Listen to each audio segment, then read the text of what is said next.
IPLৰ মালিকসকলে কিমান টকা ইনভেষ্ট কৰে আৰু ক'ত কৰে আৰু এই টকাখিনি লাভ কেনেকৈ হয় সেই বিষয়ে এই ভিডিঅ'টোত আলোচনা কৰিম। গতিকে শেষলৈকে চাই থাকক।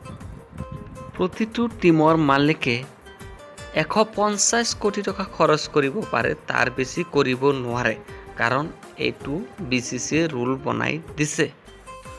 যদি এই ৰুল নাথাকিলেহেঁতেন তেনেহ'লে দেখোন মুম্বাই ইণ্ডিয়ানছে সকলো ভাল প্লেয়াৰ কিনিলে হয়। এতিয়া কথা হ'ল যে এই 150 কোটি টকা ক'ত কিমান ইনভেষ্ট কৰে। প্লেয়াৰ্ছ কিনিবলৈ 80 কোটি টকা, ছাপৰ্টিং ষ্টাফৰ বাবে 10 কোটি টকা, হোটেল ফুড হেল্থৰ বাবে 50 কোটি টকা আৰু এডভাৰ্টাইজমেণ্টৰ বাবে 10 কোটি টকা। এতিয়া কথা হ'ল যে 10 কোটি টকা যে ছাপৰ্টিং ষ্টাফৰ বাবে খৰচ কৰে। ছাপৰ্টিং ষ্টাফ মানে হ'ল bowling coach, batting coach, mentor এইসকল। আৰু এটা কথা হ'ল যে hotel food health party travelling এই গোটেইকেইটাৰ বাবে 50 কোটি টকা খৰচ কৰে।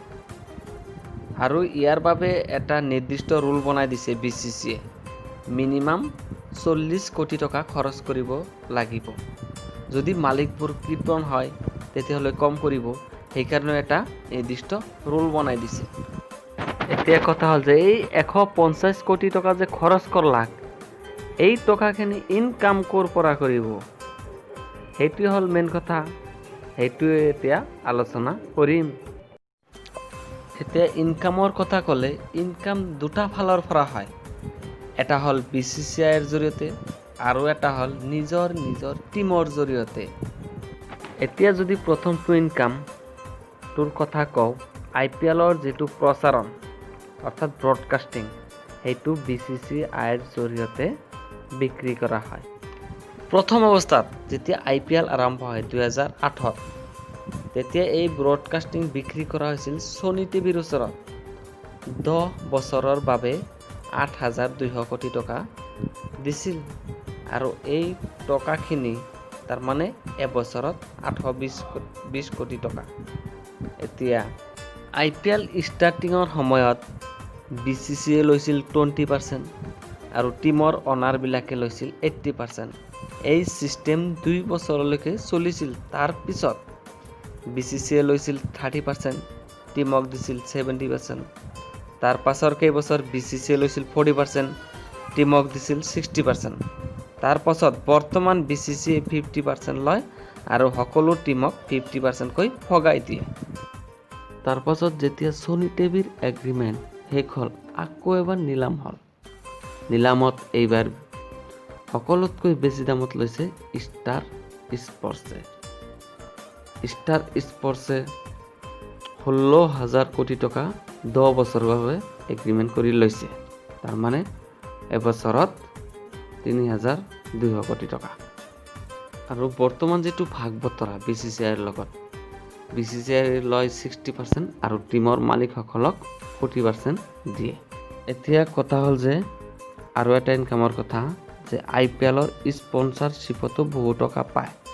প্ৰথম অৱস্থাত DLF-এ, তাৰপাছত পেপচি, তাৰপাছত ভিভ' আৰু বৰ্তমান হটষ্টাৰ ডিজনী। ভিভ'ই 5 বছৰৰ বাবে 2200 কোটি টকা দিছিল, তাৰমানে এবছৰত 440 কোটি টকা। এই টকাখিনি BCCA লৈছিল 60% আৰু টিমক দিছিল 40%। ইমান সময় যিটো ইনকামৰ কথা ক'লোঁ সেইটো হ'ল BCCIৰ জৰিয়তে। এতিয়া টিমৰ জৰিয়তে কেনেকৈ ইনকাম কৰে। টিমৰ জৰিয়তে 4 ধৰণে ইনকাম কৰে।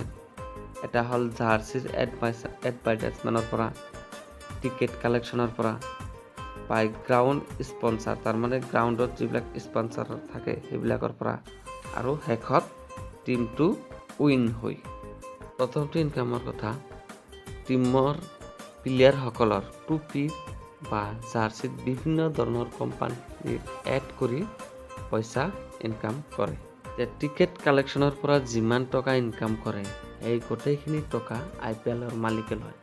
আৰু টিকেটৰ ওপৰত যিবিলাক এড আছে তাৰ পৰাও টকা ইনকাম কৰে। গ্ৰাউণ্ডত যিবিলাক এড থাকে তাৰ পৰাও কোম্পানীয়ে IPLৰ মালিকসকলক টকা দিয়ে। নেক্সট ইনকাম হ'ল যিটো উইনিং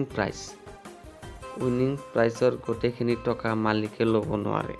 এইটো এটা BCCA ৰুল বনাই দিছে যে প্লেয়াৰসকলক 50% আৰু মালিকে 50% ল'ব।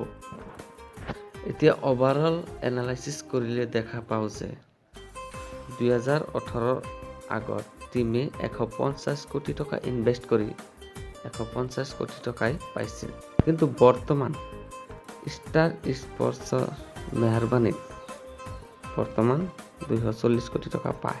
যদি ভিডিঅ'টো ভাল লাগে তেনেহ'লে এটা লাইক, শ্বেয়াৰ আৰু কমেণ্ট কৰি দিব আৰু ছাবস্ক্ৰাইব কৰি দিব।